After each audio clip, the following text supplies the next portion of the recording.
Okay, Tuesday ចឹងនៅក្នុងវីដេអូហ្នឹងយើងនិយាយគ្នាពាក់ព័ន្ធមួយ concept control របស់ line follower robot ហើយពាក់ព័ន្ធមួយ robot ហ្នឹងខ្ញុំក៏ដែរធ្វើវាដែរគាត់ថា concept របស់វានៅក្នុង robotic មិនថា mobile robot ឬក៏ robot arm ហ្នឹង concept របស់វាគឺស្តៀងគ្នាគឺយើងប្រើ feedback control system អូខេអញ្ចឹង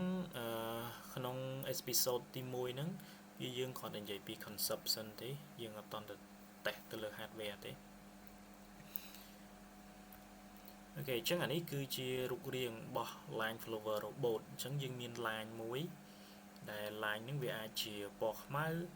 ឬក៏ពណ៌សឬក៏ពណ៌អីផ្សេងទៀតដែលវា separate ឬក៏វាអាចប្រាប់ពីកន្លងរបស់ខ្សែបន្ទាត់ហ្នឹងដើម្បីឲ្យ robot របស់យើងហ្នឹងវា follow ទៅតាម line ហ្នឹងអញ្ចឹងជួនកាលវាអាចពណ៌សទៅអាផ្ទៃហ្នឹងវាពណ៌សហើយអាគៀនហ្នឹងវាពណ៌ខ្មៅអញ្ចឹងទៅឬក៏វាអាចពណ៌អីផ្សេងអញ្ចឹងទៅអូខេអញ្ចឹងយើងមាន sensor របស់យើងនៅកន្លែងនេះឧទាហរណ៍នៅក្នុងនេះគឺយើងមាន5គ្រាប់អានេះគឺជា sensor របស់យើងអូខេអញ្ចឹង sensor វាអាចជាប្រភេទ analog ឬក៏ digital អញ្ចឹងទៅដើម្បីយើងអាច detect ដឹងតើsensor របស់យើងហ្នឹងវានៅក្នុងពណ៌ខ្មៅឬក៏នៅក្នុងពណ៌សអញ្ចឹងទៅអូខេហើយយើងមានខាងក្រោយនេះគឺយើងមាន motor ដែល motor ហ្នឹងគឺមាន2គ្រាប់មានខាងឆ្វេងមួយខាងស្ដាំមួយអញ្ចឹង motor របស់យើងគឺយើងមាន driver មួយដើម្បី control ទៅ motor ហ្នឹងហើយយើង control ដោយប្រើ PWM ជាមួយនឹង microcontroller អញ្ចឹងទៅអូខេអូខេconcept ដំបូងគេគឺ concept យើងប្រើ if else condition អញ្ចឹងនៅក្នុង if else condition ហ្នឹងមានន័យថាយើងមើលទៅលើ robot ជាក់ស្ដែងហើយនឹង line អញ្ចឹងយើងអាច read sensor របស់យើងមកឧទាហរណ៍ថាឥឡូវ sensor នៅក្នុងរូបនេះប៉ុន្តែមុនយើងយល់អាហ្នឹងគឺយើងយល់ពី concept របស់ robot សិនអញ្ចឹងឧទាហរណ៍ថានេះគឺជា robot របស់យើងអញ្ចឹងយើង control វាដោយ voltage ចុះឧទាហរណ៍ថាខ្ញុំតាំង UR នេះគឺជា voltage U ជា control signal អញ្ចឹងណាគឺជា wheel motor voltage ហើយនេះខ្ញុំដាក់បច្ច្រាស់ខាងឆ្វេងទៅខាងស្ដាំខាងស្ដាំទៅខាងឆ្វេងអញ្ចឹងខ្ញុំដាក់កន្លែងនេះច្រឡំខាងនេះគឺ L ខាងនេះគឺ R ណាអូខេអញ្ចឹងកន្លែងហ្នឹងឧទាហរណ៍ថាបើសិនជាយើងចង់ឲ្យ robot របស់យើងទៅត្រង់ហើយនៅក្នុងលក្ខខណ្ឌហ្នឹងយើងធ្វើ assumption ច្រើនពាក់ព័ន្ធមួយ dynamic របស់ robot ហ្នឹងយើង assume ថា parameter របស់ motor ទាំងពីរហ្នឹងរបស់អានេះហើយនឹងរបស់អានេះហ្នឹងគឺវាស្មើគ្នាគឺវាដូចគ្នាបេះដាក់អូខេហើយ robot របស់យើងហ្នឹងគឺអាចនិយាយថាយើងអត់សិក្សាទៅលើ dynamic របស់វាទេអញ្ចឹងនៅត្រង់នេះបើសិនជាយើងឲ្យ voltage របស់ robot របស់ motor របស់យើងនៅខាងឆ្វេងនិងខាងស្ដាំហ្នឹងស្មើគ្នាឧទាហរណ៍ថាខ្ញុំឲ្យអានេះ10អានេះ10ដែរអញ្ចឹងពេល voltage 10យើងដឹងហើយmotor វានឹងវិលក្នុង speed មួយដែលវា proportional ទៅនឹង voltage អញ្ចឹងឧទាហរណ៍នេះខ្ញុំចាក់10អញ្ចឹង angular velocity របស់វានឹង20ឬក៏ប្រមាណរថយន្តក្នុងមួយ second អញ្ចឹងទៅប៉ុន្តែវាគ្រាន់តែជាតម្លៃ proportional ឬក៏តម្លៃ scale ទេអាហ្នឹងយើងគិតក្នុងយើងអត់គិតទៅលើ dynamic ទេណាយើងគិតទៅក្នុងលក្ខខណ្ឌ steady state អញ្ចឹងវាធ្វើឲ្យអាកង់នឹងវិលអានេះក៏វាវិលទៅតាមនឹងដែរអាខាងនេះក៏វាវិលទៅតាមនឹងដែរអញ្ចឹងបើសិនជាវាស្មើគ្នាល្បឿនមកវាស្មើគ្នារបូតហ្នឹងគឺវានឹងរត់ទៅត្រង់គឺត្រង់ភ្លឹងអីអាហ្នឹងយើងនិយាយក្នុងលក្ខខណ្ឌ ideal ណាអូខេអញ្ចឹងយើងយល់ពី concept apply voltage កន្លែងហ្នឹងអញ្ចឹងឧទាហរណ៍ក្នុងករណីយើងចង់បត់អញ្ចឹងបើសិនជាយើងចាក់ករណីយើងចង់បត់ឧទាហរណ៍ថាខ្ញុំឲ្យអានេះ0ខាងស្ដាំ0ខាងនេះខាងឆ្វេងរបស់យើងហ្នឹង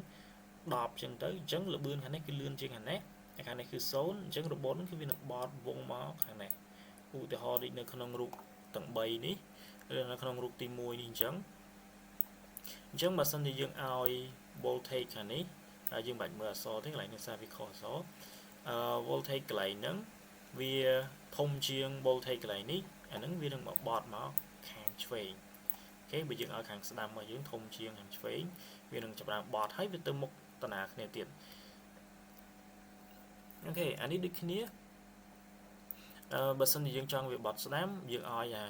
voltage ខាងនេះ thông chuyên hành này máu road nâng viên nâng từ hai viên nâng bọt sẽ đảm cứ việc rập việc ok anh chẳng ưu thọ đi nó không rút đi chẳng ở nó không rút ní dương read sensor đi máu dương ai detect vì đăng tải lại bảo vì mùi được zone nhưng tới ưu thọ thế anh đi zone anh đi mùi anh đi zone chẳng máu cái dương aiจะ say if else condition mà này dương đã tới bật sân chia sensor pi ní smart ក្នុងលក្ខខណ្ឌរបស់នេះមួយផ្សេងទៀត0គឺយើង switch ឲ្យ voltage យ៉ាងនេះធំជាង voltage យ៉ាងនេះចឹងទៅតែគ្រាន់តែថាលក្ខខណ្ឌហ្នឹងគឺយើងពិបាកកំណត់ទៅលើល្បឿនរបស់វាដែរបើក្នុងករណីផ្លូវកោងខ្លាំងឬក៏ហ្នឹងឯងជាទៅគឺករណីផ្លូវកោងខ្លាំងឬក៏ត្រូវបត់ហ្មងគឺយើងរៀងពិបាកក្នុងការ adjust ទៅលើ voltage នេះព្រោះវាមិនមែនជា linear control អញ្ចឹងនៅត្រង់ហ្នឹងយើងអាចឲ្យ robot របស់យើងរត់តាម line បានប៉ុន្តែគ្រាន់តែថាយើងពិបាកក្នុងការ control ដោយសារតែយើងអាចប្រើអានេះជួយចូលលក្ខខណ្ឌ if else condition ហ្នឹងឬក៏ on off control ហ្នឹងអញ្ចឹងឧទាហរណ៍ថាក្នុងលក្ខខណ្ឌហ្នឹងយើងអាចឲ្យអានេះស្មើនឹង50អញ្ចឹងទៅហើយអានេះគឺស្មើនឹង10អញ្ចឹង robot ហ្នឹងគឺវានឹងរត់ទៅក្នុងល្បឿនមួយដែលកង់នេះវាលឿនជាងកង់នេះព្រោះល្បឿនរបស់កង់ហ្នឹងគឺវា proportional ទៅ voltage ហ្នឹងអញ្ចឹងវាលឿនឬវានឹងបត់មកស្ដាំអញ្ចឹងនៅពេលដែលវាបត់មកស្ដាំវាចូលទៅក្នុងលក្ខខណ្ឌឧទាហរណ៍ចូលលក្ខខណ្ឌនេះវិញពេលហ្នឹងគឺ sensor នៅត្រង់នេះគឺ1អញ្ចឹងនៅពេលវាបាន1ហើយយើងទៅសេលក្ខខណ្ឌធ្វើម៉េចឲ្យ voltage អាពីរហ្នឹងគឺស្មើគ្នាវិញអញ្ចឹងពេលយើង read line កដាលរបស់យើងនេះ1យើងអាច set VO ហ្នឹងគឺស្មើនឹង40ហើយ VL របស់យើងគឺ40អញ្ចឹងទៅអញ្ចឹងវាធ្វើអាហ្នឹងរត់ទៅត្រង់ហើយអូខេអញ្ចឹងយើងអាចទៅសេលក្ខខណ្ឌរបស់យើងហ្នឹងគឺទៅតាម sensor របស់យើងគាត់ថា robot របស់យើងវាអត់សូវល្អអញ្ចឹងទៅក្នុងការរត់ណាព្រោះល្បឿនរបស់យើងវាអត់ adjust ទៅតាមline របស់យើងហ្នឹងឯងឬក៏weight វាមួយហ្នឹងឧទាហរណ៍ថាបើសិនជាវានៅកន្លែងនេះវាត្រូវការបត់ខ្លាំងអញ្ចឹងទៅហើយបើវាប៉ះនៅកន្លែងនេះយើងត្រូវវាបត់ខ្សោយអញ្ចឹងទៅហ្នឹងយើងត្រូវ adjust វាទៅតាមនឹងទៀតហើយពាក់ព័ន្ធមួយខ្សែកោងរបស់ line របស់យើងនឹងដូចគ្នាអញ្ចឹងវារៀងពិបាកអូខេអញ្ចឹងនៅក្នុងចំណុចបន្ទាប់ទៀតគឺយើងនិយាយទៅលើ equation ព្រោះអ្វីនេះគេថាយើងចប់មួយផាតអីពាក់ព័ន្ធមួយ if else condition អញ្ចឹងយើងចូលសិក្សាពី model របស់វាតិចតួចសិនដើម្បីយល់ក្នុងការប្រើ feedback control ដូចជា PID ឬក៏ controller ផ្សេងទៀតអូខេអញ្ចឹងយើងមានរូប robot គឺដដែលនៅត្រង់ចំណុចនេះយើងមាន sensor របស់យើងអានេះយើងតាំងមិនតាំងទៅគ្រាន់តែថាបើយើងមាន5គ្រាប់យើងសេ5អញ្ចឹងទៅអានេះខ្ញុំដាក់ខាងឆ្វេងខាងស្ដាំអញ្ចឹងណាហើយ robot ហ្នឹងគឺជា differential wheel អញ្ចឹង differential កង់ differential របស់យើងហ្នឹងគឺយើងមានកង់2កង់ហ្នឹងមានតែ2ហើយកណ្ដាលនេះវាជាកង់ស្បែកទប់ robot ហ្នឹងអញ្ចឹងទៅអានេះគឺជាល្បឿនគឺយើងសរសេរទាញចេញពីសមីការល្បឿនអានេះគឺល្បឿនខាងឆ្វេងអានេះគឺល្បឿនខាងស្ដាំអញ្ចឹងមកហើយ S របស់យើងគឺជា sensor VX នេះមានន័យថាជា VL ឬក៏ VO ខាងឆ្វេងឬក៏ខាងស្ដាំណាខ្ញុំបញ្ជាក់កន្លែងនេះវាជា wheel velocity អញ្ចឹងយើងមាន motor របស់យើងពេលដែលយើង apply voltage កន្លែងនេះ apply voltage motor របស់យើង Volt គឺយើងមាន angular velocity បើតែនៅក្នុងលក្ខខណ្ឌនេះខ្ញុំនិយាយអញ្ចឹងគឺយើងអត់គិតទៅលើ dynamic របស់វាយើងគិតទៅលក្ខខណ្ឌ steady state បានទេព្រោះជាទៅ line ពួក motor ហ្នឹងគឺវាទូចទេវាសឹងតែហើយ robot របស់យើងវាស្រាលអញ្ចឹងcolumn friction ឬក៏អាំងដូចតង់ឬក៏អីហ្នឹងគឺវាទូចទេអញ្ចឹងrise time របស់វាគឺលឿនអញ្ចឹងក្នុងករណីវាលឿនអញ្ចឹងយើងអាច assume ថាយើងសិក្សាទៅតាម steady state របស់វាទៅបានទេអូខេអញ្ចឹងតម្លៃ angular velocity គឺវា proportional ទៅនឹង voltage ហើយយើងអាចគណនាទៅលើ linear velocity របស់យើងបានដែល linear velocity ហ្នឹងវាស្មើនឹង r គុណទៅនឹងល្បឿនមុំ r ហ្នឹងគឺជាកម្មរបស់កង់អូខេបើយើងគិតទៅក្នុងនេះដូចខ្ញុំនិយាយពីខាងមិញអញ្ចឹងគឺវា proportional ទេព្រោះអានេះវាគ្រាន់តែជា scale ទេតម្លៃប៉ុណ្ណឹងណាអញ្ចឹងVx នេះ linear velocity ហ្នឹងអាច assume ថាវា proportional នឹង voltage បានក្នុងលក្ខខណ្ឌហ្នឹងអូខេអញ្ចឹងយើងមានកម្មអានេះយើងមាន D នេះគឺជា ប្រវែងពីកង់មួយទៅកង់មួយគេអញ្ចឹងយើងទៅចំណុចបន្តទៀតខ្ញុំគិតថាយើងអាចយល់បានខ្លះ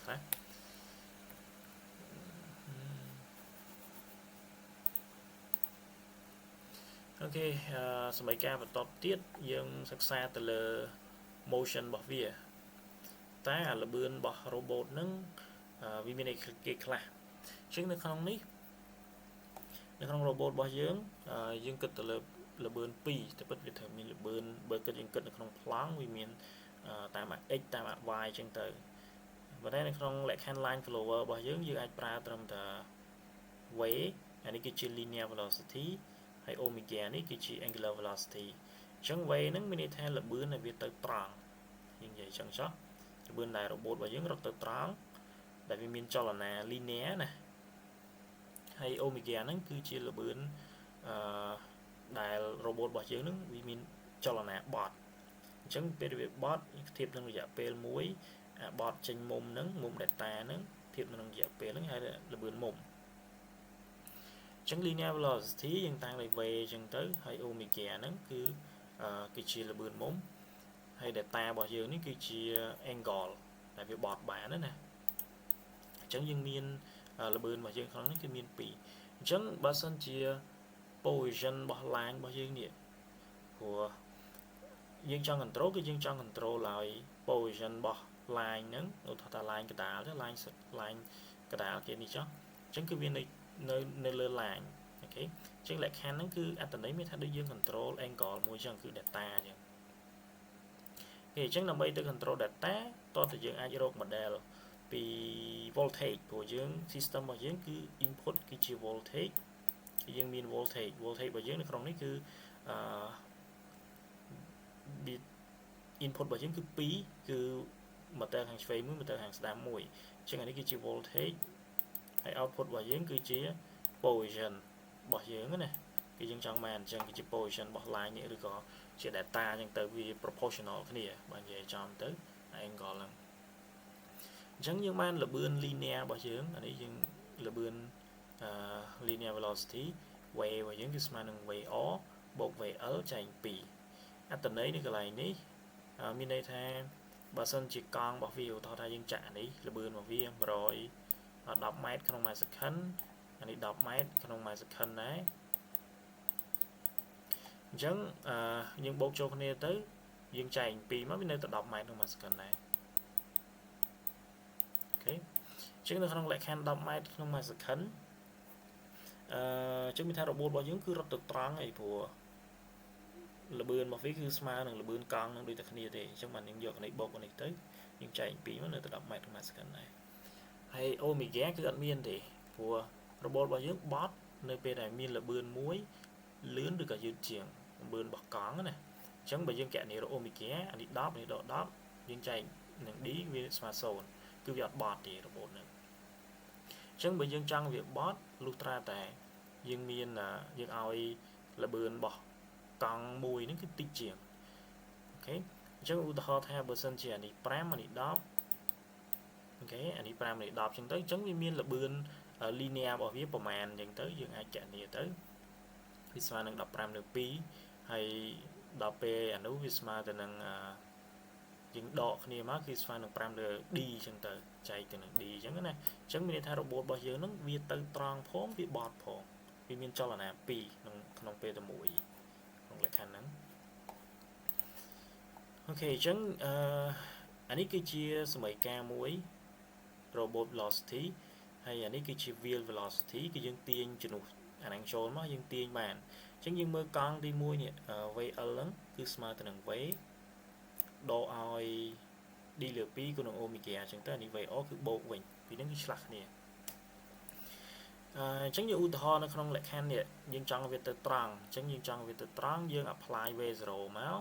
ហើយបន្តមកទៀត omega 0 ហ្នឹងស្មើ0មានន័យថាយើងអត់មានចលនាបត់ទេអញ្ចឹងមានន័យថាយើងត្រូវតែ apply ល្បឿនអានេះខ្ញុំនិយាយល្បឿនមិនជា voltage ណាវាច្រឡំ voltage យើងទៅខាងក្រោយវិញអញ្ចឹងមានថាល្បឿនរបស់ខាងឆ្វេងគឺស្មើល្បឿនខាងឆ្នាំគឺល្បឿន V0 ហើយក្នុងករណីដែលវាវិលវិញមានថាយើង set V0 ស្មើ0យើង set omega ស្មើនឹង omega 0អញ្ចឹង อันนี้คือชื่อ maximum របស់វាយើងគិតទៅណាបើសិនជា motor របស់យើងវា saturate អញ្ចឹងយើងត្រូវគិតលក្ខខណ្ឌហ្នឹងថាយើងគួរតែរើស omega ក្នុងលក្ខខណ្ឌណាហើយ v0 ក្នុងលក្ខខណ្ឌណាទៀតអូខេអញ្ចឹងអានេះគឺជាឧទាហរណ៍នេះយើង apply ស្មើគ្នាអញ្ចឹងទៅអញ្ចឹងវាទៅត្រង់តែដល់ពេលយើងចង់វាវិលមានន័យថាអានេះទៅត្រង់អានេះមើលក្រោយរបូតហ្នឹងគឺវិលនៅធៀបទៅនឹងចំណុចកណ្ដាលនៅកន្លែងកង់កន្លែងនេះកន្លែង axis របស់វាមិនមែននៅកណ្ដាលរបូតទេព្រោះកង់យើងដាក់នៅកន្លែងហ្នឹងអញ្ចឹងគឺវាវិលមកជុំនៅកន្លែងហ្នឹងមកអូខេអញ្ចឹងយើងទៅចំណុចបន្តទៀតអូខេអានេះគឺជា block diagram ខ្ញុំគូនេះដើម្បីយើងស្រួលមើលបន្តិចអូខេអញ្ចឹង input របស់យើងគឺជា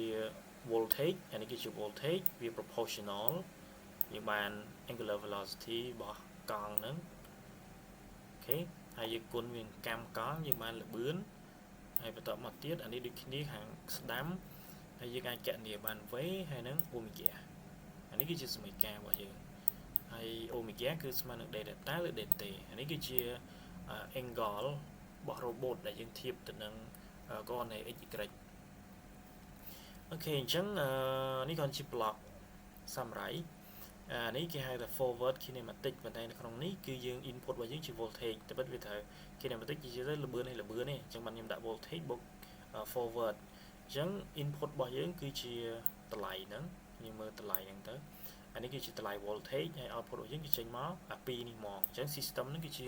MIMO system multi input multi output អី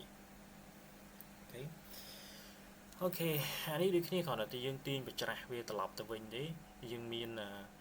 យើង apply តម្លៃ V អញ្ចឹងមកតម្លៃ omega អញ្ចឹងទៅយើងអាចគណនារក voltage កង់នឹងវិញអានេះក្នុងករណីយើង forward ហ្នឹងឯង feed forward គឺយើងអាចប្រើអានឹងបានអូខេ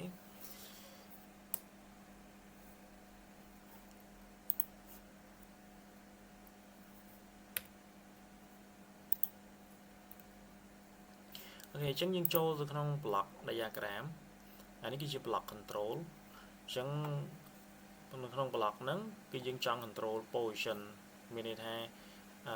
line របស់យើងហ្នឹងយើងចង់ឲ្យ sensor មួយណានៅលើ line ហ្នឹងអូខេអញ្ចឹងយើងមើល block ហ្នឹងយើងអាច start ពីកន្លែងនេះអានេះគឺជា desired position មានន័យថា position យើងចង់វា0មានន័យថាអានេះគឺជា robot line របស់ robot អានេះគឺជា line ហ្នឹងទៅអញ្ចឹងមានយើងចង់ឲ្យអាហ្នឹងវានៅចំកណ្ដាលព្រោះដើម្បីវារត់ទៅតាម line ហ្នឹងអូខេអញ្ចឹងយើងមាន desire position ហើយនេះគឺជា position feedback អញ្ចឹងនៅក្នុង position feedback ហ្នឹងគឺយើងមាន conversion មួយដែលយើងត្រូវបំលែងពីទីតាំងរបស់ sensor ហ្នឹងវាជា digital sensor អញ្ចឹងយើង read មក output របស់វាមានតែ0ហើយ1ឯងអញ្ចឹងយើងត្រូវ convert អាហ្នឹងទៅជា position ដែល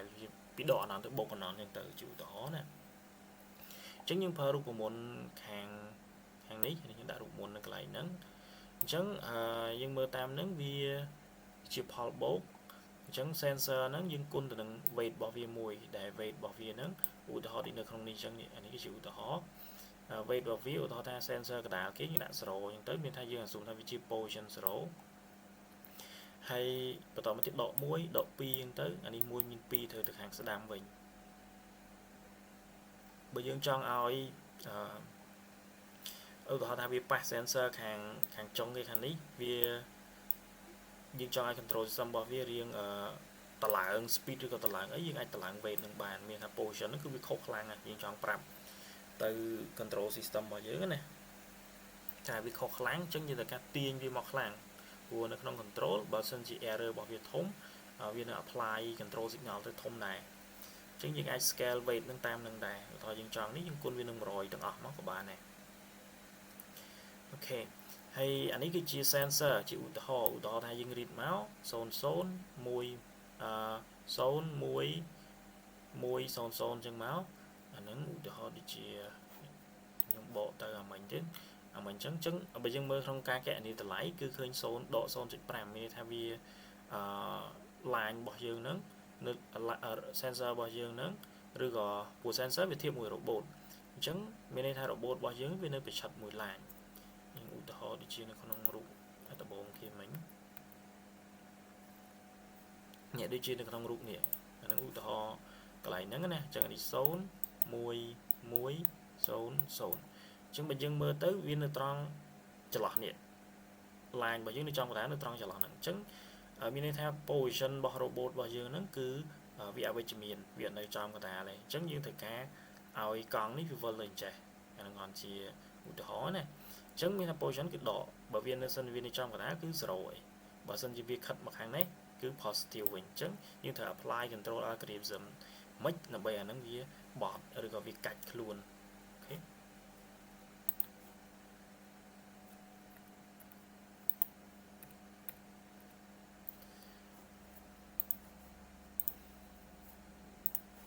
អូខេអញ្ចឹងអាហ្នឹងគឺ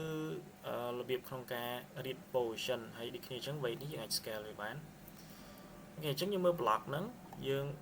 assume ថាយើងដឹងអានេះហើយយើងអាច read អានេះបានយើងអាច read អានេះបានអញ្ចឹងយើងអាចកណនី error បានហើយអញ្ចឹងនៅក្នុង error របស់យើងហ្នឹងគឺយើងប្រើ PID controller យើងប្រើ PID controller ហើយបន្តមកទៀតយើងបាន signal control មួយកន្លែងនេះហេតុអី signal control ខ្ញុំយកវាជា omega u អានេះគ្រាន់តែជា input ទេណាអូខេអញ្ចឹងកន្លែងហ្នឹងដោយសារយើងយក omega u ដោយសារតែ robot របស់យើងហ្នឹងយើងអាចapply signal control ទៅលើល្បឿនមុំរបស់វាកន្លែងនេះអញ្ចឹងយើង assume ថាអាហ្នឹងគឺជា control signal omega នេះអញ្ចឹងបើសិនជាយើងឲ្យ omega របស់យើងមកខាងនេះព្រោះយើងមាន actuator របស់យើងជា voltage ដែលយើងអាចដឹងទំនាក់ទំនងរវាង omega ហ្នឹងហើយនឹង voltage អូខេព្រោះវា proportional គ្នាអញ្ចឹងបើសិនជាឧទាហរណ៍ថា line របស់យើងនៅកន្លែងនេះអានេះគឺជា line របស់យើងwait ខ្ញុំគួរវាដូចទៅសិនឧទាហរណ៍ថា line របស់យើងនៅលក្ខខណ្ឌប្រឡោះនេះចុះខ្ញុំគួរដូចអូខេនៅត្រង់2ហ្នឹងអញ្ចឹងខ្ញុំត្រូវកាត់បត់ robot អញ្ចឹងយើងមើលលៀងកណនី position មិញគឺដក 0.5 អញ្ចឹងនៅក្នុងដក 0.5 ហ្នឹងគឺយើងចង់ឲ្យអាហ្នឹងវាងាកមកខាងនេះយើងចង់ឲ្យអាហ្នឹងងាកមកខាងនេះអញ្ចឹងមានន័យថារបស់ដែលយើងអាច control បានគឺ omega កន្លែងហ្នឹងណាមានថាបើសិនជាខ្ញុំ apply omega របស់ខ្ញុំស្មើនឹង2អញ្ចឹងrobot យើងនឹងវិលមកខាងនេះហើយអញ្ចឹងយើងមាន angle data របស់យើងក៏វាមកតាមនឹងដែរអញ្ចឹង angle data មកតាមហ្នឹង align ហ្នឹងហើយនឹង robot ហ្នឹងគឺវាធៀបគ្នាអញ្ចឹងអា position កន្លែងហ្នឹងគឺវានឹងវិលមកទៅតាមអាហ្នឹងដូចគ្នាអូខេអញ្ចឹងបានជាយើងយក signal កន្លែងហ្នឹងគឺ proportional ទៅនឹង omega គឺយើងប្រើ omega control តែវាមិនមែនទៅជាតម្លៃ omega ហ្មងទេ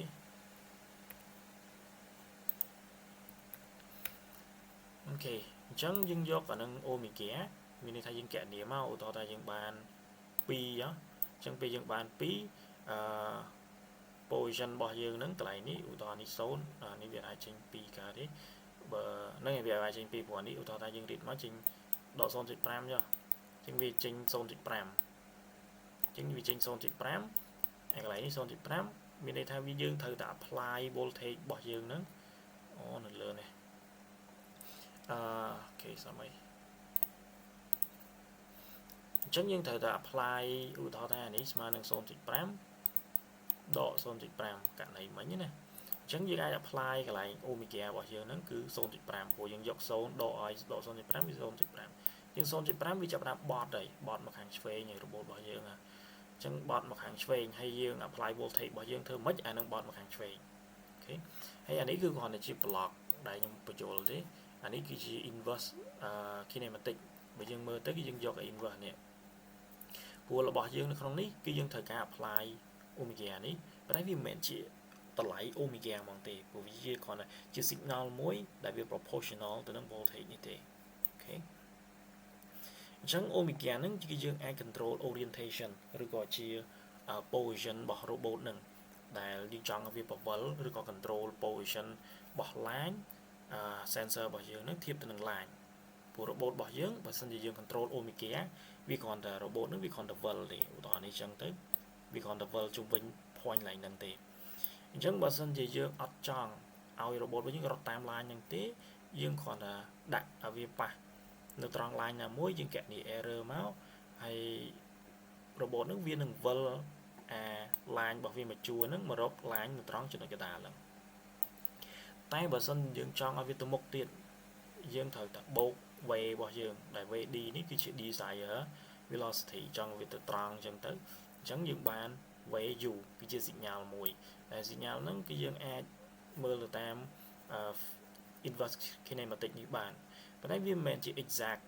lại là bướn rồi có angular velocity mong thế chẳng dương ai chạm địa bán nhưng đặt block nâng mối chẳng thì những block nó không nâng miền kia chẳng dương ai chạm địa từ là voltage motor hàng chế như là hàng đám anh em motor hàng chế motor hàng đám lên tới hay anh ấy cái gì cho nó kita nhưng cũng cho làm cho nó kita viết này chẳng bên nó cứ robot với những cái chạm đám vừa lại anh ấy cái gì output bảo vệ anh ấy cái gì physical là nhằm đặt block po nó mình làm cái gì hardware nhưng ở lại tên này vì cả thế từ cái lại được cả thế chẳng bởi dân chỉ vì miền ôm kéo như anh đi cả nó thiệp từ đường tế cái trường bàn data trường data nó bị thừa nâng vần lại nâng vần nhưng ai bị thạch bán sensor bỏ dưỡng sensor mùi son nó hay visual mà position conversion bỏ dưỡng nó hay những thứ feedback nó không loop nâng chẳng tờ chẳng hạn như cái chia close loop control bỏ line follower robot hay bị chạm ra tiết chẳng dương trong control position cái dương control từ lỡ signal orientation bỏ phía cứ được nói cái dương control từ lỡ bươn mống để sao là bươn mống nó vì proportional nó từ năng voltage cái dương ai kẹt này voltage bỏ con nâng bàn ok để chuyện mình này tiết thế dương ai mua từ block này cái trong block này cứ simplify vậy căn thành nhiều vô thì nó nè chẳng nhung tốt controller nữa từ đáy mà đây là không đi voltage bỏ dưỡng cái lại UL lớn bởi chùm pua nè ngày anh ấy kia chia motor hàng xoáy anh ấy kia chia motor hàng xoáy hàng đám nứng cái chọn parameter pi không đi kia nhung đặt k mui kp nứng anh giờ anh ấy không lại khăn ní nè rồi mấy kp nứng bị ai không kia phần đấy đi ra motor bỏ dưỡng như là dùng này bị được kia chân k mui bỏ motor hàng xoáy hàng đám cái smart kia kp cái được kia đây chẳng motor hàng xoáy vì không thể nhận độ đi mui hàng đám nè đây là nhà nó để thường motor robot và giống như ai bọt bàn bị ở từ tròn này chẳng được không lại khăn nó giúp anh chế độ bởi sân thì dương cho ngồi ta lại bỏ dương nó bởi sân thì mừng miên feed forward một tiết hay dương cho ngồi ta lại bỏ dương nó đôi từ năng output angular velocity speed bỏ dương nè robot bỏ dương nè ưu tố tha nhưng chọn ai là bươn bỏ phía nó bỏ màn ở vây du nè nhưng chọn thay nhóm đặt ở việc không đọc máy trong mà sức hấn chẳng cái dân thật cả rốt mà đa lần thật cả rốt tại tao khe mua kẹp pi nè tại bởi vì giữa alpha là nâng tế ưu tố thay dương đằng thay saturation bỏ motor bỏ dưỡng vì duty cycle đó nè hàng chuyên hàng xám đi kia vì bốc độ mà rồi nhưng vậy chắc anh cứ o min hay là l min nó cứ độ mà rồi hay UL hay là O max nó cứ mà rồi mình tham việc nó bốc độ mà rồi duty cycle đó để dương apply từ motor nè và độ mà rồi với thời thời và mà rồi cái việc từ một cứ maximum value bảo hiểm ok hay này cái function saturation này cái lại nâng bài chỉ thì chết nhưng tất cả pra nó không PI controller của nó không motor sẽ đánh cứ dương lại apply le saturation bảo hiểm tại nó cái nature bảo actuator nó không simulation những ngày vừa bán và đây nó không real vé cứ vì thời tự nhiên này ok chẳng output bảo phía cái lại con rồi có voltage những cái dương ai kẹt này trên vis mấy cam mới nè hay ok chẳng dùng nô số thà tay dương của được set về đi nè niประมาณ bởi sân chỉ anh đi saturate anh ấy cái chữ bánh hà u đó thay nhung set anh đi rồi set nâng rồi hai này limit bảo phía rồi này chẳng bạn không cạnh này dương set anh đi số nè hay k và dương xóa mùi chẳng mình tham việc đó maximum voltage bỏ motor là ngày tại bởi sân dương set hua maximum ta lại nâng robot bỏ dương bị ở tam ta lại để dương set nâng tiền thua vì mình là bỏ pi cứ omega này mùi tiền chẳng pi nó bị conflict kia ok chẳng bởi dương mơ parameter lại nâng bởi sân dương trong rốt exact món khi dương tất cả rốt k nè chỉ ta lại proportional ở phía anh nó không cho nó trong khói cái dung nâng bây giờ là nó như ai đó vì là việc mạch bàn ok ok chứ anh cái chỉ block bỏ dưỡng nè nhưng ai kẹt nhiều bạn nó kịch ra vì sự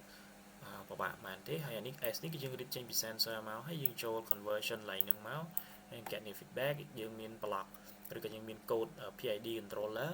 hay dương còn kẹt nhiều equation mình tích máu dương apply từ motor và dương tự hay cái này cái dương set là bươn bỏ dương dương trong là nâng lướn dương tờ lại nâng màu còn nãy thì chúng ta chứng việc thời tự miền limit bỏ vì mùi nâng từ không cho được bắt tiền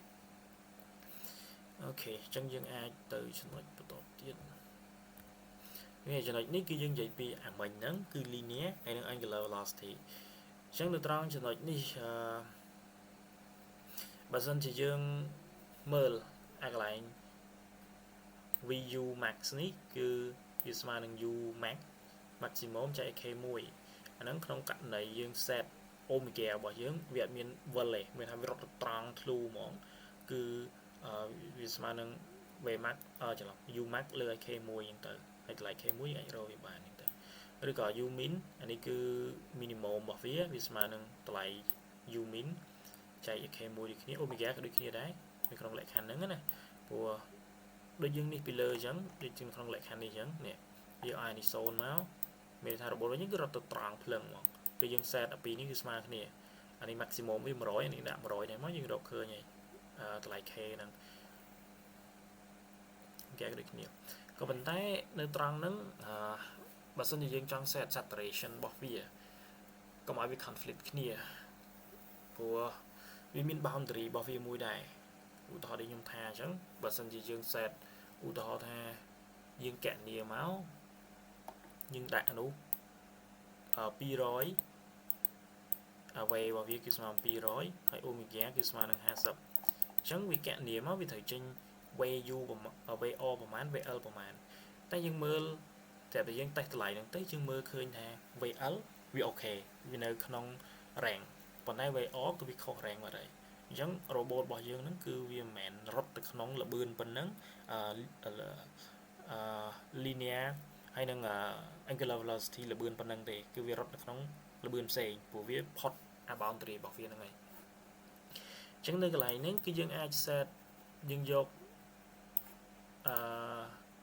vì chạy pi bán nhưng giờ lại mình nó vô việc mà chạy bằng pi máu hay là nếu được khi dương chạy bằng pi được khi màu mình thấy dương nhảy vì chụp pi mỏng dương ai quay bỏ dương nắng mà năng lại nó chạy pi mình thấy dương đi buộc vì chụp pi chẳng chứng bản thân thì dương set dương cho ngoài vì ưu tố ta maximum voltage bỏ dưỡng rồi còn maximum nâng maximum voltage 100 hay dương rột bàn về và dương maximum chặt sấp hay angular velocity và dưỡng 8 sấp chân dương dọc anh chạy pi đi kia bản thân thì chạy chân đấy vì nâng cho lại khăn mình ok hay những cái chi relationship bản thân thì dương chọn rột mở tay vì chọc kia mình về max hay nâng omega max bao nhiêu nè anh ấy chia signal control hay có vận tải bật sân chơi không lại khả năng cái dương ở fall pi unit bảo vệ thì bật sân thì dương ở fall pi unit cái dương ai vô k muối smart là k pi smart muối mỏng tử anh đang sửa chẳng ưu tố ha dương chạy về và dương hạ sấp dương chạy omega và dương hạ sấp chẳng ul lắm dù ó vì cạn điểm nó cứ vì khơi màn anh như mưa tam số 10 ca bao nhiêu mà như này vì smart nâng rồi anh smart nâng rồi hay dù ấn smart nâng 2 sắp độ 2 sắp smart số chẳng anh ấy về đi maximum anh ấy về nơi cần ràng của chỉ tới việc bốc đoạn rồi lại đồng pi nâng nè nâng này chẳng anh ấy cái chia saturation bỏ omega cái những access vô lại của nâng bàn hay về đi kia dương ai vô hai sắp anh không biết cái chúng đại cứ safety zone là dương ai choose việc bán cứ dương được viên không cho lọt nặng vé nếu không cho lọt pi độ hai sắp từ hai sắp hay ông giá đi cho lọt pi độ hai sắp tới hai sắp được kia ok ok chẳng hạn cái chia mấy ca bao nhiêu dương ai được bàn không nắng này tay bật sân như dương trong tha ô tô ta không lệch han mùi robot bao nhiêu nữa việc bọt chẳng việc bọt không là bươn ô thao phay việc rồi của việc bốc nên tới việc thử tôi chuyên mà rồi việc rồi chẳng là phay việc rồi chẳng hạn như dương ai set via phải sắp rồi bàn của việc toàn rít đó maximum របស់ actuator របស់យើងឯង voltage របស់យើងមាននៅក្នុង range នេះអញ្ចឹងមានថាអាមួយពេលយើង set ទៅនេះនៅក្នុង range នៅក្នុងតម្លៃsaturation 100អាមួយទៀតនៅក្នុង range អញ្ចឹងมันយើងអាចប្រើវាកើត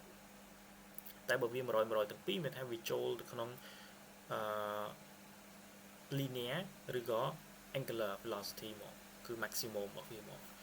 អញ្ចឹងបើសិនជាយើងចង់ set អញ្ចឹងយើងចង់ប្រើវានៅក្នុង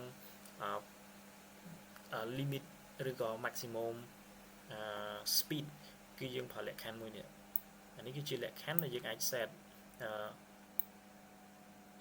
នេះរបស់យើងបានគឺ linear velocity របស់យើងបានព្រោះនៅក្នុងនេះនៅក្នុង block របស់យើងត្រូវការ set អានេះកន្លែងនេះយើងអាច set អញ្ចឹងបើសិនជាឧទាហរណ៍ថានេះវា50យើងនិយាយគ្នាមកនេះ50នេះ50ដូចគ្នាបូកដល់និយាយទៅវាបូកដល់50អញ្ចឹងអានេះបើសិនជាយើងដាក់50អានេះគឺវានៅក្នុងតម្លៃ50ដូចគ្នាគឺយើងអាច set ពីចន្លោះហ្នឹងអូខេអានេះយើង limit នៅក្នុងចន្លោះហ្នឹងមកគឺបូកដល់50អញ្ចឹងទៅអញ្ចឹងតម្លៃហ្នឹងគឺវាអាចលើសអាហ្នឹងកើតទេគឺអានេះគឺ maximum ឈប់ខ្ញុំមានអានេះខុសអានេះគឺបូកដល់100មិនមែន50ទេអានេះគឺ100អានេះគឺ100ដូចគ្នាបូកដល់100អញ្ចឹងតម្លៃហ្នឹងគឺវាអត់លើសតម្លៃហ្នឹងកើតទេព្រោះយើង limit អានេះហើយក្នុងលក្ខខណ្ឌដែលខ្ញុំនិយាយហ្នឹងឧទាហរណ៍ថានេះវាយើងបាន20ទេអញ្ចឹងឧទាហរណ៍យើងចាក់នេះ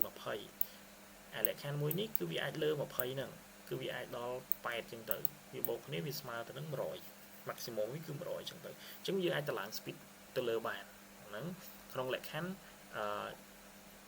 យើងអត់រើសនៅក្នុង safe zone នេះយើងរើសក្នុង safe zone ហ្នឹងគឺយើងរើសចូលក្នុងលក្ខខណ្ឌហ្នឹងគឺយើងអាចប្រើសមីការនេះបានអានេះយើងចង់ឲ្យ robot របស់យើងរត់ទៅលឿនខ្លាំង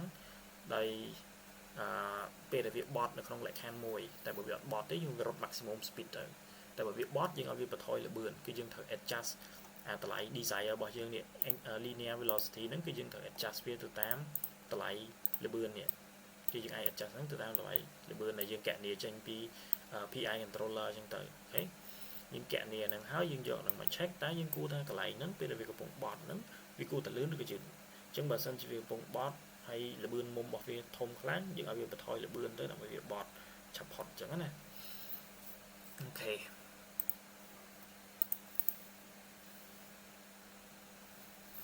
អូខេអញ្ចឹងចំណុចបន្តទៀតគឺយើងនិយាយពី flow control នៅក្នុង flow control ហ្នឹងទៅវាដូចទៅ block ដែរទេគ្រាន់តែខ្ញុំសរសេរវា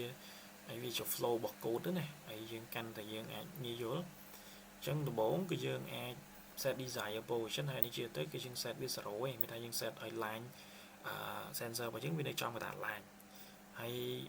VD របស់យើងគឺ constant ដូចខ្ញុំថាអញ្ចឹងនៅក្នុងនេះគឺយើងអាច set នៅបូកដក50នៅក្នុងចន្លោះហ្នឹងណា range របស់វាហ្នឹងគឺ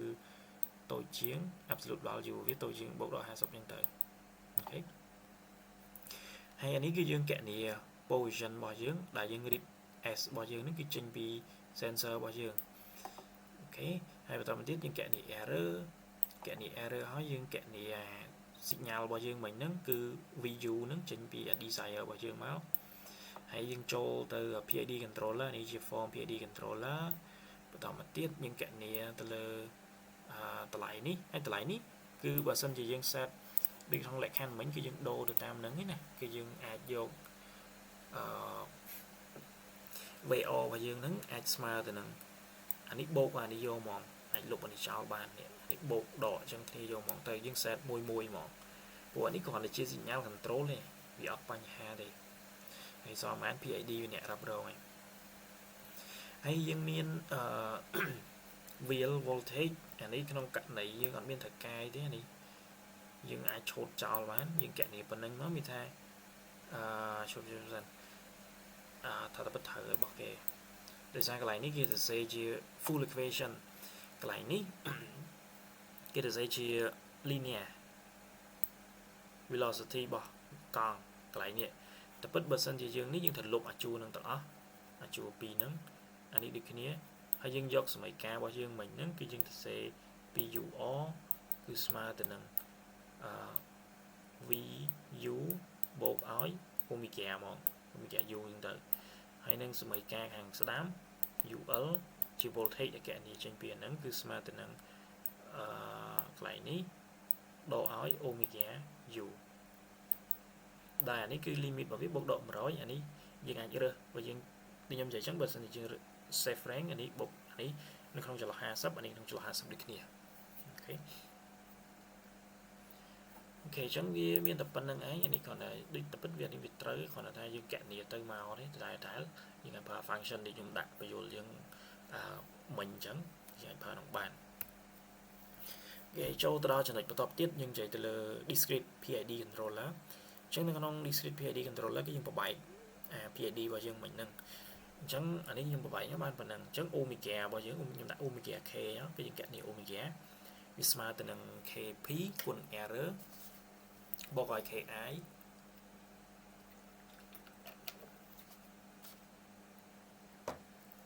ញ្ចឹងបូកឲ្យ ki គុណនឹង integral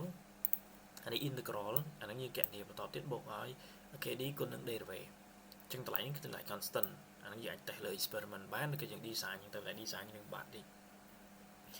ហើយអានេះគឺជា integral approximation គឺយើងយក integral ស្មើនឹង previous value របស់វាព្រោះយើងយកផ្ទៃមកបូកឲ្យអាផ្ទៃប៉ុណ្ណេះអានេះគឺជាផ្ទៃ error គុណនឹង t ហ្នឹងវាជាផ្ទៃហើយ derivative យើងយក current value របស់ error គឺដកឲ្យ previous value ចែកនឹង data t អាហ្នឹងគឺ derivative អញ្ចឹងប៉ុណ្ណឹងគឺយើងអាចប្រើបានហើយប៉ុន្តែយើងមាន problem ហើយក្នុងនេះខ្ញុំដាក់កន្លែង problem ហ្នឹងដោយសារតែបើសិនជាយើង apply អានឹងទេហើយយើងប្រើ PID គឺវាអាចមានបញ្ហាទៅលើrobot របស់យើងដែរអាចវារៀងញ័រឬក៏វារៀងវាថាវាបត់ខ្លាំងអីចឹងទៅវាពិបាកចាប់រលាញវិញណាអានឹងដោយសារមាន problem ហ្នឹងឧទាហរណ៍ថា derivative អញ្ចឹងវាអាចមាន noise sensor របស់យើងមាន noise អញ្ចឹងណាវាអាចញៀតដាច់ឬក៏អីចឹងទៅអញ្ចឹងយើងអាចមាន algorithm មួយដើម្បីទៅ improve វាកន្លែង derivative ហ្នឹង integral ក៏ដូចគ្នា integral ដោយសារតែ motor របស់យើងហ្នឹងព្រោះជាទូទៅពេលយើងកណនីចេញពី PID signal កន្លែង omega u របស់យើងហ្នឹងគឺវាអាចមិនមែននៅក្នុង range saturation ទេអញ្ចឹងមានថាវាត្រូវការ input ដើម្បី turn robot របស់យើងហ្នឹងធំក៏ប៉ុន្តែ robot របស់យើងវាអត់មានលទ្ធភាពទេអញ្ចឹងវាធ្វើឲ្យអាហ្នឹងវាកើតទៅជា condition មួយគេហៅ wind up អូខេ wind up ដែលចេញពី integral ហ្នឹងអូខេតោះអញ្ចឹងខ្ញុំបញ្ចូលតិចតួចពាក់ព័ន្ធមួយលក្ខខណ្ឌទាំងពីរហ្នឹងយើងអាចប្រើវាបានដូចថាទី1ជា low pass filter អញ្ចឹង low pass filter អានេះយើងមានទម្រង់ជា transfer function ឬក៏ជា differential equation ដែលយើងបបែកវាមកជា different equation ហ្នឹងតាម backward approximation គឺយើងបានប៉ុណ្ណឹងឬមួយក៏យើងទាញវាជាទម្រង់នេះដែល y អានេះគឺជា current value វាស្មើទៅនឹង alpha គុណនឹងអានេះគឺជា input អូខេ input ហើយនេះបូកឲ្យ alpha ដក1គុណនឹង previous value របស់វាអញ្ចឹងបើសិនជាយើងមើល alpha ហ្នឹងគឺវានៅក្នុងចន្លោះពី0ទៅ1បើសិនជាវាស្មើ1អញ្ចឹងមានន័យថាវាអត់ trust ទៅលើ previous output ទេអញ្ចឹង input ចូលមកប្រហែលវា update ទៅប៉ុណ្ណឹងអញ្ចឹងវាដូច scale តម្លៃ scale ឯងអូខេតែបើសិនជាវាស្មើ0មានថា input មកគឺអត់មានន័យទេវាអាស្រ័យទៅលើ previous input អញ្ចឹងវាអត់ត្រូវអញ្ចឹងតម្លៃវាគឺនៅក្នុងចន្លោះពី0ទៅ1ហ្នឹងអូខេហើយអូខេអញ្ចឹងឈ្មោះវាមួយទៀតគេហៅ exponential moving average ឬក៏ EMA filter ហ្នឹងហ្នឹង concept របស់វាគឺដូចទៅនឹង complementary filter ដែរហ្នឹងយើងចូលទៅចំណុចបន្តទៀតអូខេអញ្ចឹងអានេះក្នុងការ design ឧទាហរណ៍ថាបើយើងចង់កាត់ noise របស់យើងវាមាន noise 100 Hz អញ្ចឹងនៅក្នុងករណី100 Hz អញ្ចឹងហើយ sampling time របស់យើង5 millisecond យើងកណនីរក alpha មកព្រោះយើងបបែកពីយើងទាញក្នុងការ design នេះយើងទាញពី continuous ទៅ discrete នេះឬក៏ទម្រង់នេះអូខេព្រោះវាទាញមកទេព្រោះនេះវាជាប់មួយនឹងអានេះមកទេទាញពីអានេះមកទេអញ្ចឹងពេលយើងកណនី alpha មកវាឃើញថាវា 0.33 អញ្ចឹងនៅក្នុងលក្ខខណ្ឌ alpha 0.33 នេះវាមានន័យថា y current value វា update តម្លៃហ្នឹងគឺវាទុកចិត្តអាចនិយាយបញ្ចូលឲ្យងាយយល់មានថាវាទុកចិត្តទៅលើ input របស់យើងនេះ33% ហើយនឹង previous value គឺ67% chẳng u thọ ta bỏ output chúng trên mang trẻ nói giống này dạ bên nắng bị update sẽ ta x bỏ chứng bị trống mất lại nè và tại previous value bỏ viết cứ lại nè chẳng biết thời kịch kẹn nè mất của vision noise signal input nó cứ noise cái này nó cứ vi noise vi trộn mà chẳng biết vi keep anh ấy xem từ đó nhưng anh kẹn nè mất vi update value thay với cái này lại nè cái này lại nè chẳng mình số cũng khó phụ lại nó lại tại là anh ấy value anh ấy dừng kẹn nè bị input thay nữa vì update thì mất cái vi nơi bất động nè chẳng biết thay vì vì tục chất là ta xem sẽ bay về rồi nó tục chất là previous value và chỉ chừng vì update khang page cứ dừng ai được average cho mùi nâng lại nâng ok cứ cho lọc pi nâng exponential moving average ok hai nó còn dập vào cái đôi complementary filter cho cứ được kia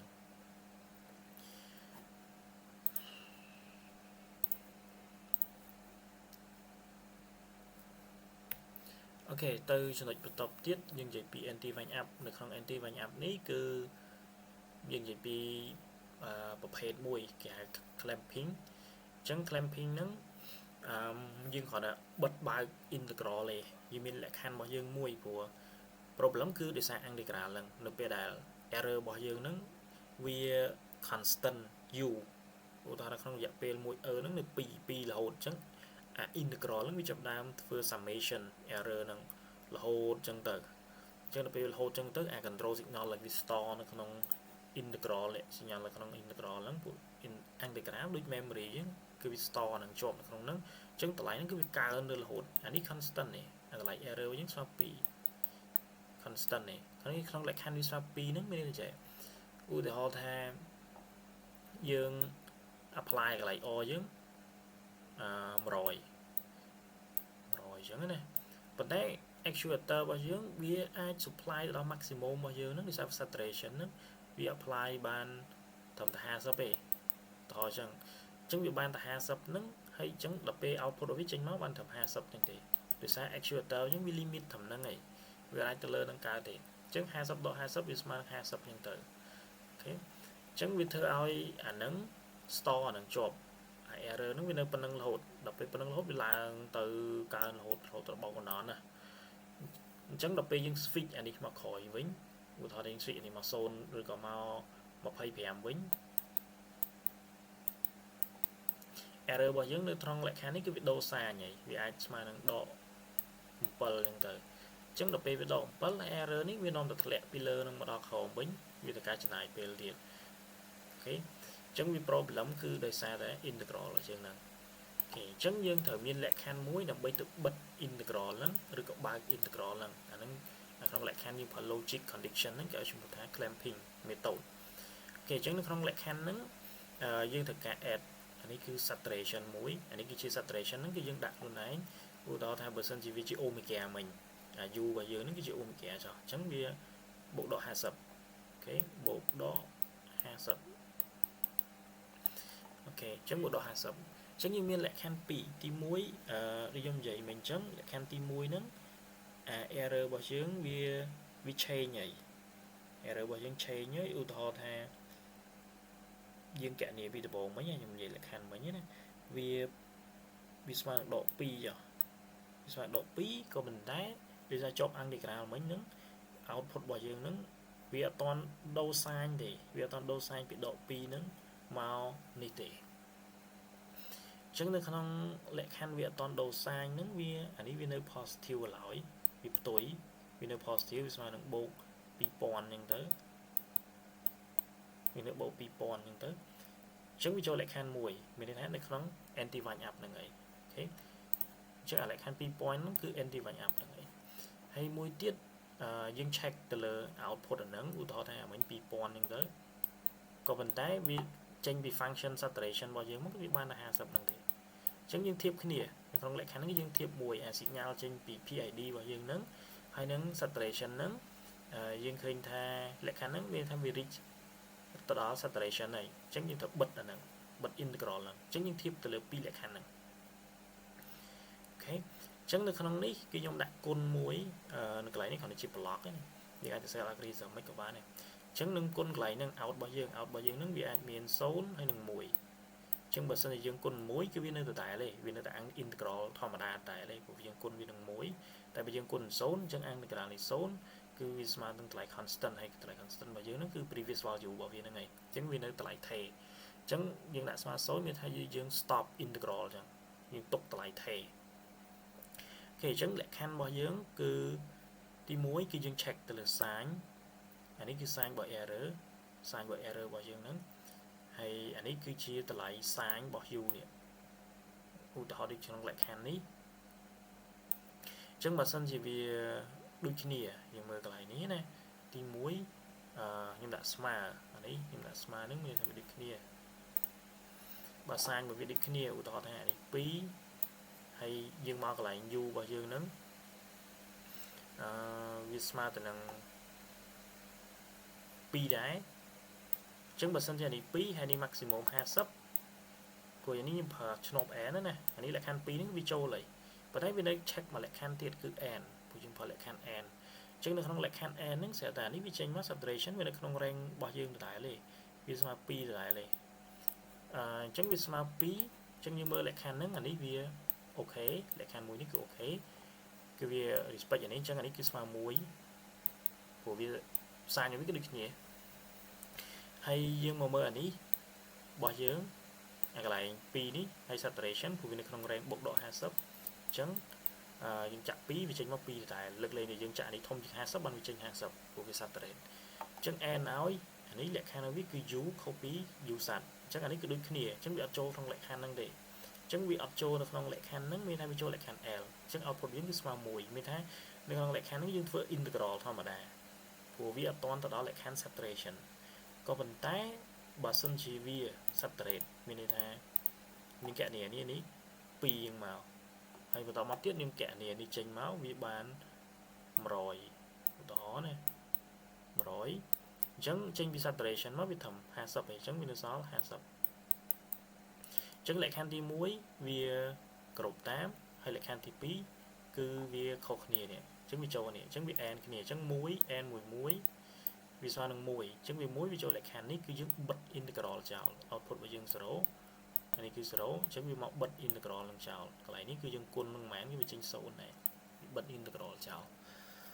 អូខេអញ្ចឹងបើយើងគិតទៅលក្ខខណ្ឌមានតែ2នឹងទេគាត់ថាវារៀងញ៉ៃញ៉ៃតិចយើងអាចសរសេរតាមនឹងមកហើយអាចមើល YouTube ឬក៏ ChatGPT ផ្សេងទៀតបានដើម្បីងាយយល់ណាព្រោះនេះវារៀងយូរដែរអូខេតោះអញ្ចឹងយើងមើលឧទាហរណ៍ example តិចអូខេអញ្ចឹង example នេះមិននឹងត្រូវខុសទេយើងអាចសាក់តេស្តមើលទៅអូខេអញ្ចឹងដំបូងយើងគណនាសិនយើង base លើ block របស់យើងទាំងអស់នេះយកចេញពី ChatGPT ដែរយើងមើល block របស់យើងសិនយើងត្រូវគណនានេះមួយសិនកន្លែងនេះ u ហ្នឹងគឺខ្ញុំដាក់ u នៅក្នុងកូដខ្ញុំដាក់ u unsaturation កន្លែងហ្នឹងគឺ u unsaturation ណាហើយនេះគឺ u saturation អានេះគឺជា output ទៅactuator របស់យើងណាកន្លែងនេះទៅ actuator អញ្ចឹងយើងគណនានឹងសិនមកអញ្ចឹង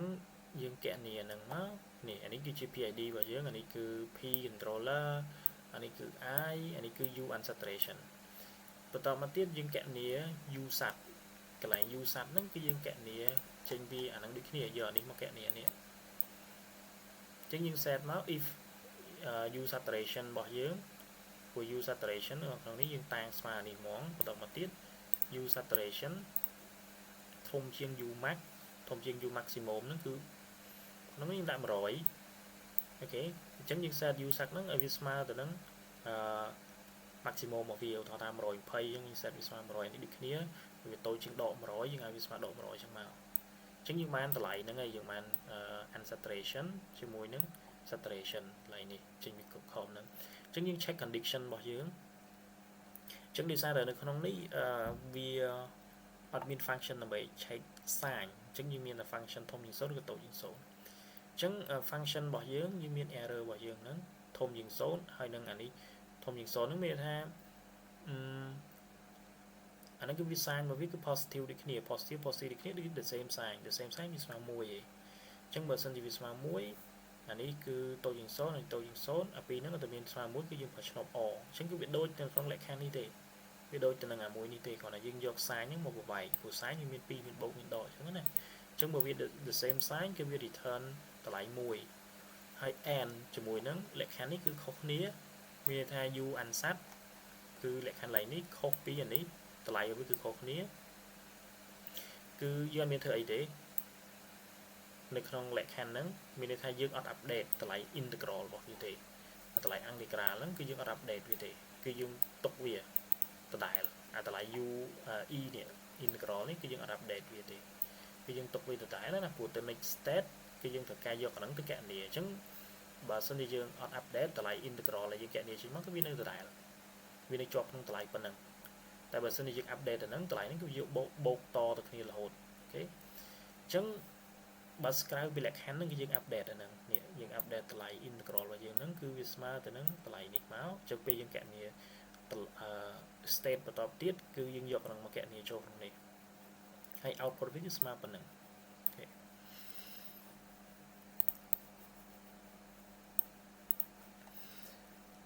អូខេអញ្ចឹងចូលមក slide បន្តទៀតដើម្បីយើងអាចយល់បានពី plan របស់យើងវាជា robot ហ្នឹងអញ្ចឹងនៅក្នុងនេះគឺយើង assume អីយើងអត់និយាយលើ velocity ទៀតទេយើងនិយាយពី voltage ម្ដងចាក់ voltage យើងបានលឿនមុំឬក៏លឿនរបស់យើងគឺ V របស់យើងគឺ linear អូខេអញ្ចឹងកន្លែងនេះ apply voltage នេះគឺជាសមីការនេះទេដាក់មកវិញហើយកន្លែងនេះគឺយើងអាចតេស្តដើម្បីរកបើយើងសិនជាយើងចង់រកថា robot របស់យើងរត់ក្នុងល្បឿនប៉ុន្មានអាចរត់ក្នុងល្បឿនលឿនឬក៏យឺតចឹងទៅអញ្ចឹងក្នុងលក្ខខណ្ឌនេះដំបូងយើងអាចតេស្តឲ្យ omega របស់យើង0អញ្ចឹង omega 0មានថាយើងអត់ចង់បានល្បឿនមុំទេចង់វារត់ទៅត្រង់យើងត្រូវ set motor របស់យើង maximum L ហើយនិង O maximum មកយើងអាចកណនាថាវារត់ក្នុងល្បឿនចម្ងាយ5ម៉ែត្របន្ទាប់មកយើងចុចម៉ោងមកឬក៏យើងថតជាវីដេអូទៅយើងវាស់វាទៅយើងបាន28 second ហើយយើងកណនាល្បឿន maximum របស់វាបានប៉ុណ្ណឹងនេះជាល្បឿន maximum ជាឧទាហរណ៍ណាអានេះដូចគ្នាអញ្ចឹងគាត់ថាអ្វី voltage L ហ្នឹងគឺវាស្មើនឹងដក voltage ខាងស្ដាំហ្នឹងអញ្ចឹងហើយយើងរាប់ចំនួនជុំរបស់វាមករបស់ count spinning ណាយើងរាប់វាថាបាន10ជុំក្នុងរយៈពេលប៉ុន្មាននេះទៅយើងរកល្បឿនមុំរបស់វាបានហើយយើងគុណវានឹង360ដើម្បីប្រវាយចេញទៅជា degree អញ្ចឹងទៅអូខេអញ្ចឹងដល់ពេលបានកន្លែងហ្នឹងយើងអាចរើសកន្លែង saturation របស់វាបានហើយ saturation ហ្នឹងអាហ្នឹងក្នុងករណីយើងរក K1 K2 ណា K1 K2 របស់យើងនៅក្នុងអារូបខាងលើមិនហ្នឹងតែបើសិនជាយើងអត់រកយើងអត់ចង់ធ្វើអញ្ចឹងទេយើងមិនបាច់ខ្វល់ទេរបបរបស់យើងយឺតឬក៏លឿនក៏តាមនឹងចាំយើង adjust តាមក្រោយគឺយើងអាចយក K1 K2 ស្មើ1ហ្មងព្រោះវាជាគ្រាន់តែជា signal calculation ទេសញ្ញា control ទេអូខេអញ្ចឹងវីដេអូមានតែប៉ុណ្្នឹងប៉ុន្តែខ្ញុំចង់និយាយកន្លែងនេះមួយទៀតនៅពេលដែលខ្ញុំឃើញយើងមានបញ្ហានៅពេលយើងប្រើ line ឧទាហរណ៍ថាអានេះគឺជា line របស់យើង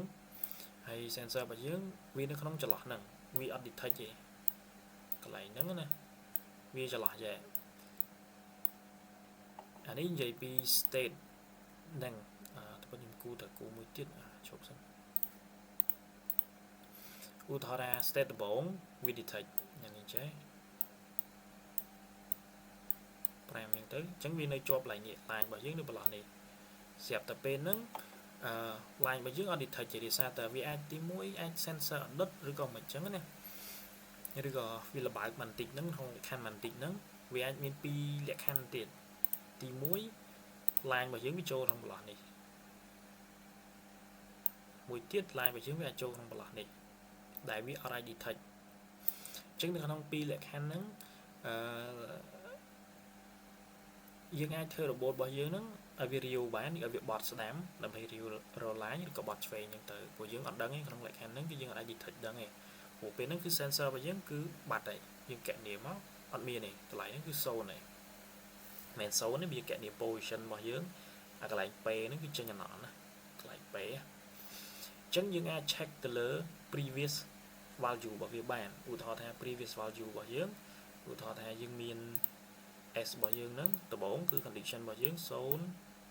0 0 1 0 អានេះគឺជា previous value ដល់ពេល next value current value របស់យើងវាចេញ0 0ទេនេះ0នេះច្រឡំអញ្ចឹងបើវាចេញ0អញ្ចឹងយើងអាច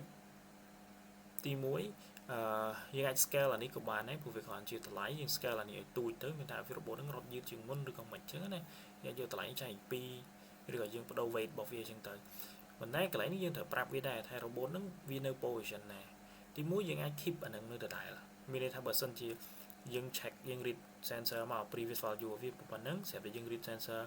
ក្នុងលក្ខខណ្ឌហ្នឹងយើងឃើញថាហ្នឹង0ទាំងអស់អញ្ចឹងយើងអាច update តម្លៃហ្នឹងឲ្យវានៅមួយដដែលតម្លៃ sensor ហ្នឹងណា